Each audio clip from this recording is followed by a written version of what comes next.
Jo treballo en un lloc deliciós, amb una gent deliciosa i amb una feina que realment m'omple. Quan es va posar el nom de l'olivera a la cooperativa, ja es va agafar aquest arbre perquè era un arbre arrelat al país, per tant, territori, però també perquè era un arbre que sempre acabava donant fruit. Quan tu plantes una olivera sempre dona fruits, aquesta idea d'obsessió de la resistència. Quan vaig arribar aquí a l'olivera, la primera impressió va ser d'una cosa nova, completament nova, diferent. I és per això segurament que t'atrapa, no? Som valents, perquè tenim en compte els ritmes de producció que hem de portar perquè tots els treballadors puguin desenvolupar-se.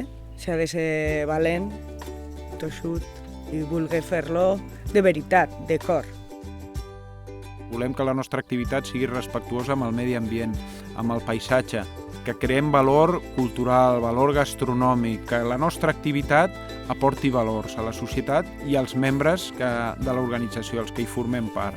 L'èxit de la cooperativa no és tenir molts beneficis, l'èxit de la cooperativa és poder integrar el màxim número de persones possibles amb necessitats reals de ser inclosos no només en un àmbit laboral, sinó en un àmbit vital i fer-ho viable, no? Per nosaltres això és l'èxit absolut.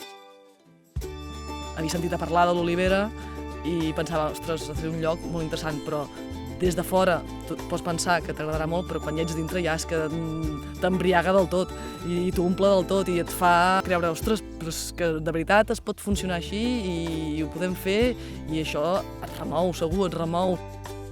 Un orgullo. L'olivera en mi casa. En mi casa. És molt important que puguem fer vi, que és una activitat molt noble que fem nosaltres. Sense vi no hi hauria olivera, però sense persones encara menys.